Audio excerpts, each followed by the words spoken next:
Hey guys, ChessMobster here. Nice to see you, chess thugs. Here we are with the third episode of The Power of the C-File. It's going to go into Grunfeld structures, 2 games from me and 1 game from past masters. We're going to go through the game with past masters, see how it relates a little bit to some important ideas, and see the C-File domination that we'll see. So it's Akiba Rubinstein as white, Carl Schlechter as black in 1912. We go with d4, d5, knight f3, knight f6. We have the symmetrical start with it. c4, e6, just typical moves, just trying to develop, open pawns to develop. Knight c3, c5. I like this as black and white, and this is very hard to really do with this tension, or you have to be very calculating a lot and understanding this position. They go for an exchange with cx d5, knight x. I'm not a huge fan of black doing knight x because I feel like it allows e4. And after knight x6, bx c3, even though it is a queen's gambit declined, Tarrasch exchange, names, I do think it really follows into a Grunfeld where white has the center, these three pawns in the center, and white with this one isolated, and black will have dark square domination, but white will have increased development. And the ideas are very similar to the games that we play in the future, and basically, I feel like we can learn a lot trying to transpose or relate ideas in between. So after bxc3, cx4, cx4, like I said, they bring and they show their power of the dark squares. Bishop b4. Bishop d2, I really liked this move positionally because it shows a lot of discipline and positional understanding.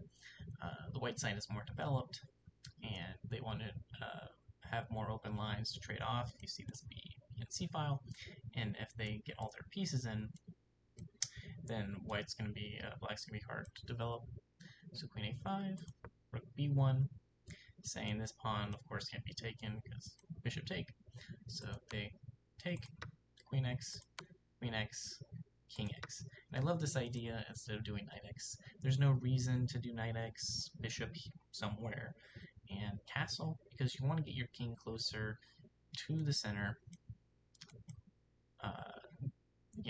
in games, because you're going to be attacking pawns, pieces are going to come off even more, queens are off. It just makes more sense to really bring the king in.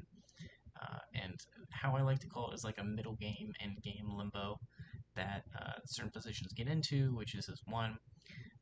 And so it does make sense in certain of these limbos to get the king in the center. So after king x, castle, bishop b5. This was a very deep move, not allowing certain moves, and it actually really develops with tempo. And I recommend at this point, if anyone wants to look at this game deeper, chess.com has this game, I think as a blog or something, probably multiple blogs, and I think some blogs really go into it maybe even a little deeper and more insightful than I do. But I try to put my 2 cents and how it relates. And some lines for this is you can't do like a move like bishop d7, because bishop x d7, knight x, rook x, you win a pawn. And you can't do the same idea, like you can't take with bishop here though, because after bishop x, rook x b7, you have bishop c6 winning this pawn, so you can't do that line. But if they do knight d7, you can do king e3, getting your king even closer and just having a good position. So bishop d7 is a beautiful move. And we go a6 to try to kick it out. Go bishop d3, go rook d8, trying to pile pressure on this pawn. Now this is only bad move from Akiba before and after this move. They play this move beautifully positionally, but the right move in this scenario would be like rook b6, not allowing b5, because b5 kind of gives them more squares to develop. You just don't want to give them that. But after rook hc1, e5, white is still like favorited a little bit, like still has a slight advantage because of rook c7, getting your white rook into play, and just trying to have 7 rank c-file domination. And after knight d7, king e3, some inaccuracies I don't really think are that inaccurate. I think this is a very smart move, bringing your king into the center, and we're going to dissuade that. And after knight f6, knight e5, getting the white knight to a beautiful centralizing square, preventing knight g4, putting pressure on this pawn, preventing some certain moves with like I said, knight g4. But bishop d7 still gets played, but black is still struggling really with developing that much, even though b5 has been played. Just this white rook is just destroying everything. And they kind of have to do this bishop move to prevent this pawn from getting destroyed. So after g4, h6, really trying to prevent white from pushing. White still pushes with f4, 4 pawns just barreling forward in futuristic planning of trying to create a blockade in front of black's king, maybe with g5 and even knock this knight away. So bishop e8, really sad bishop over here, and then g5, opening more squares eventually for this bishop, attacking this knight, making it really sad. hx g5, fx, and knight h7.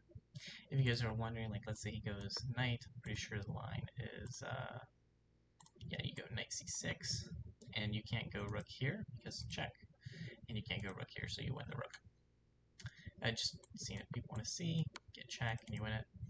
So after knight h7, h4, beautiful pawns, trying to create a blockade. Rook dc8, rook c, doubling up, again, beautiful c-file domination by white.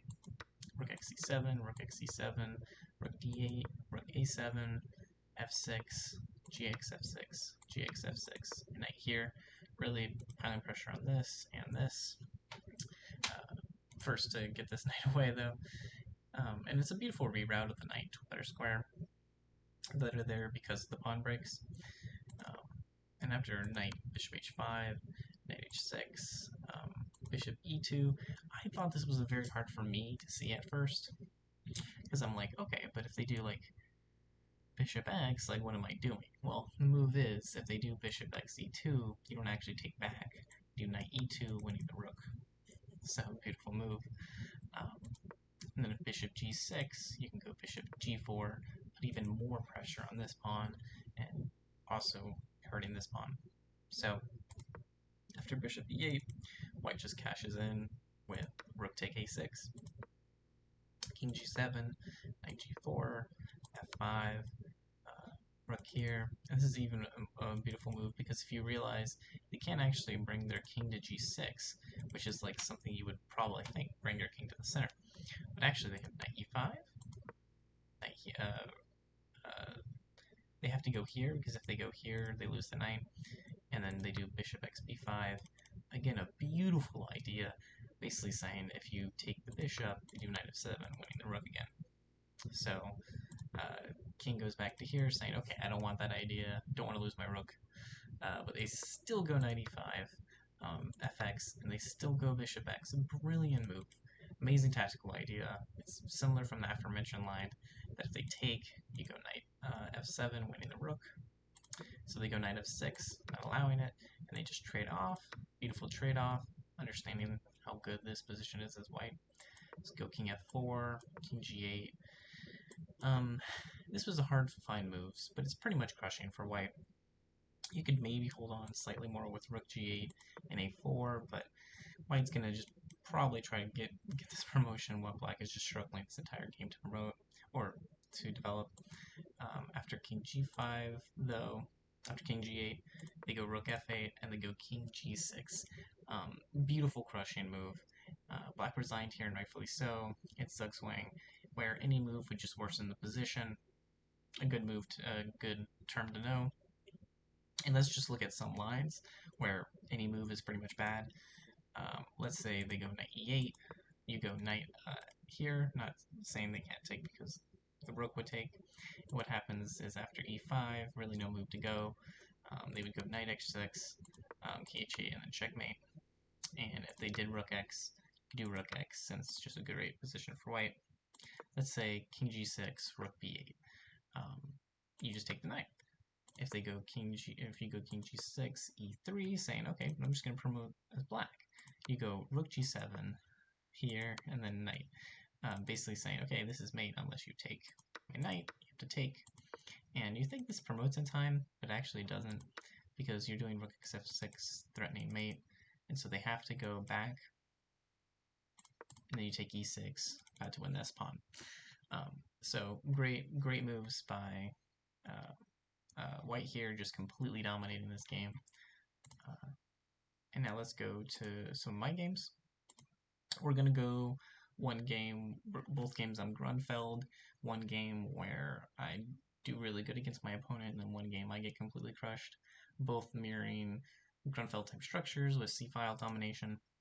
So let's look at this game. Start off d4, knight f6, c4, g6. It's slightly different than the aforementioned structure because the g6 should possibly come in here.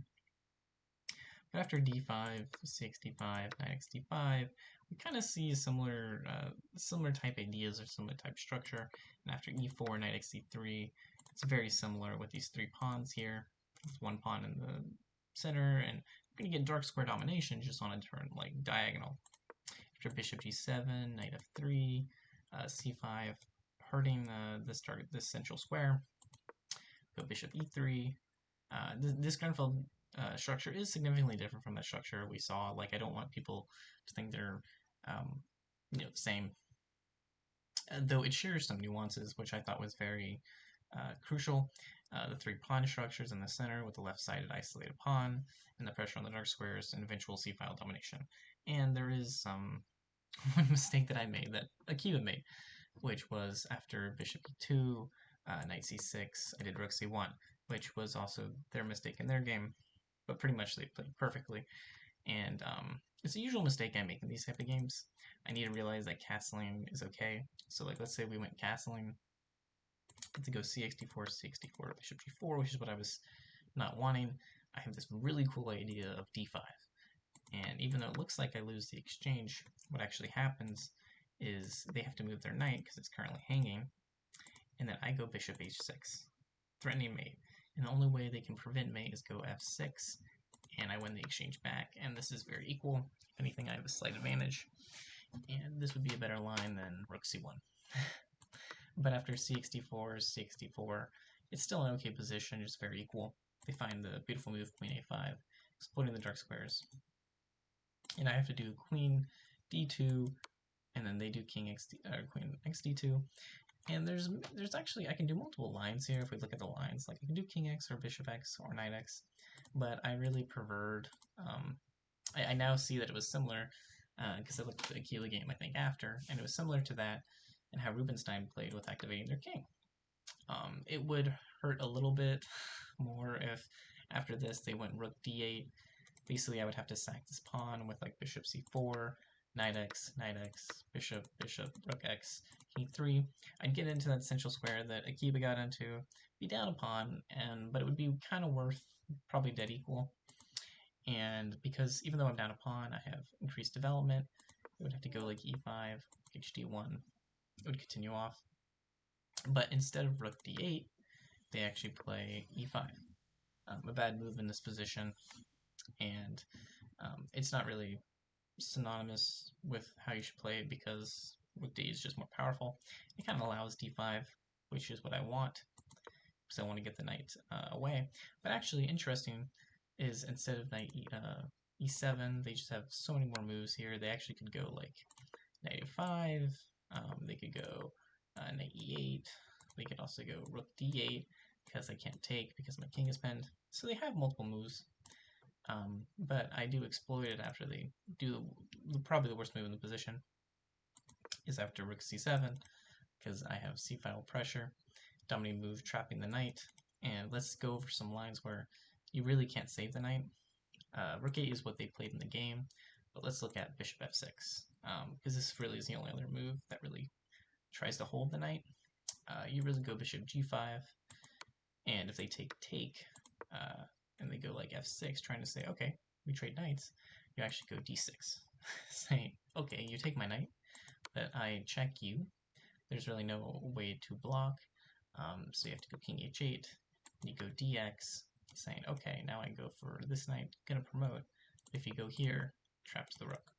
So You'd be up in exchange and in a better position because they could probably go something like, oh no, actually, they literally don't have many moves. Like, let's look at, yeah, they have to go bishop e6, and not pleasurable.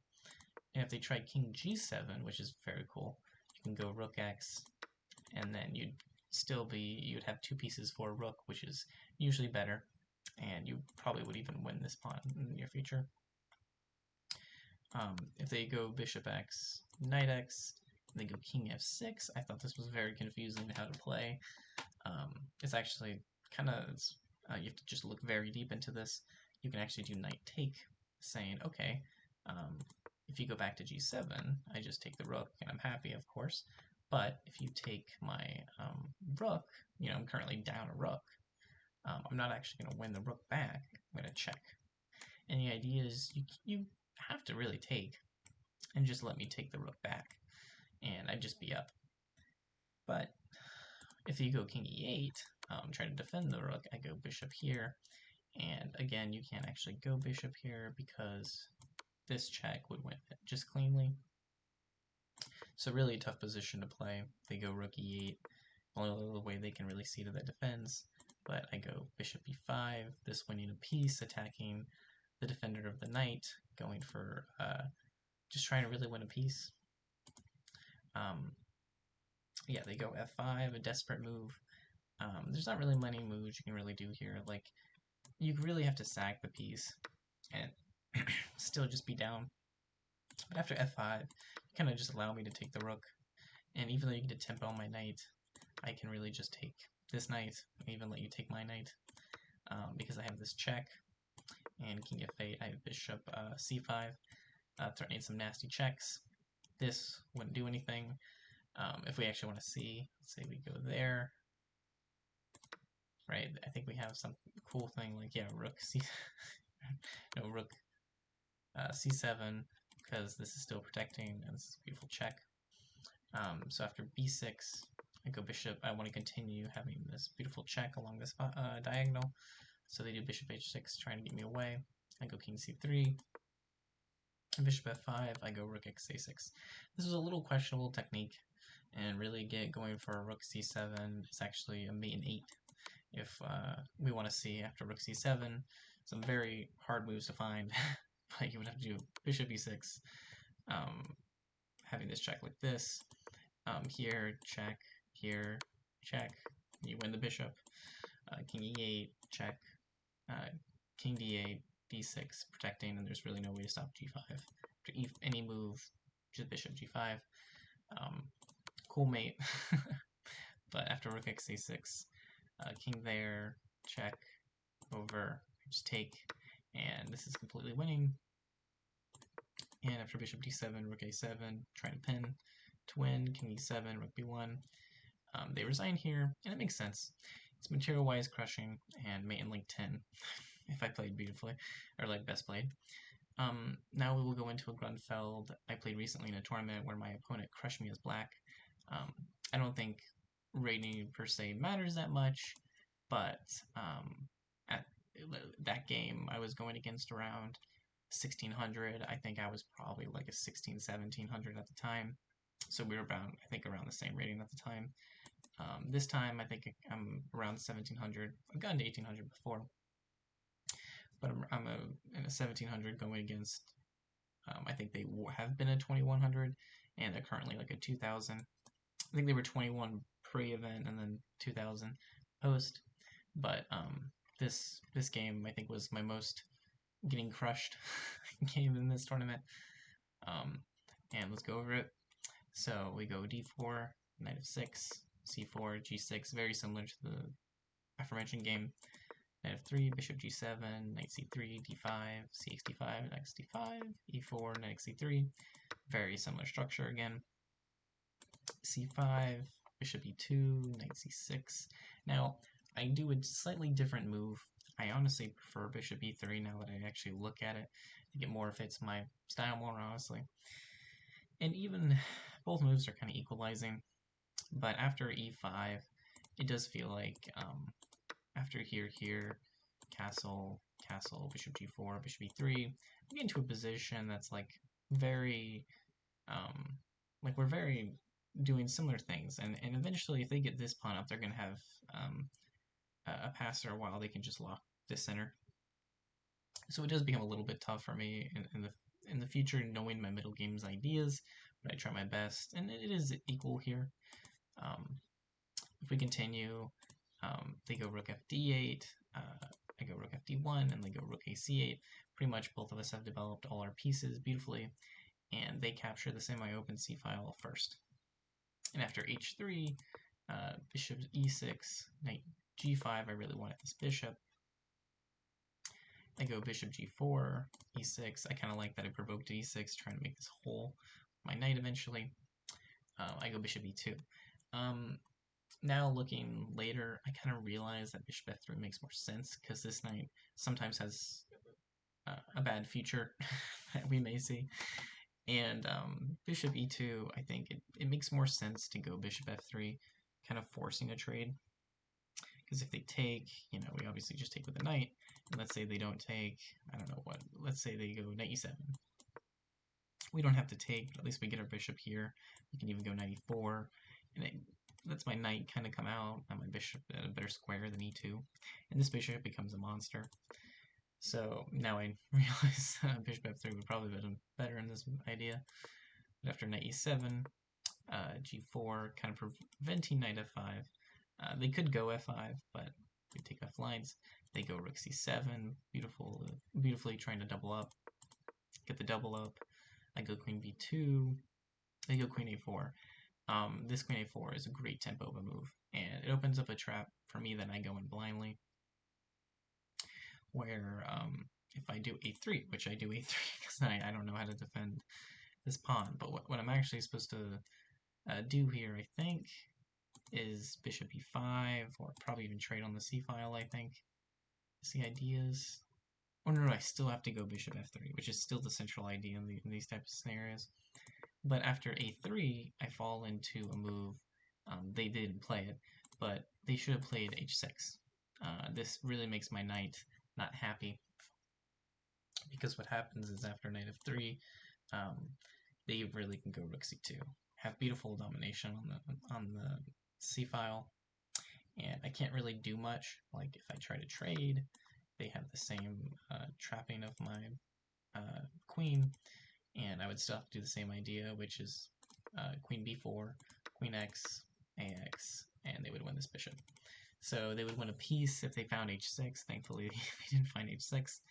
So they do a6, I go rook x c7, rook x c7, queen b6, trying to gain tempo over this rook.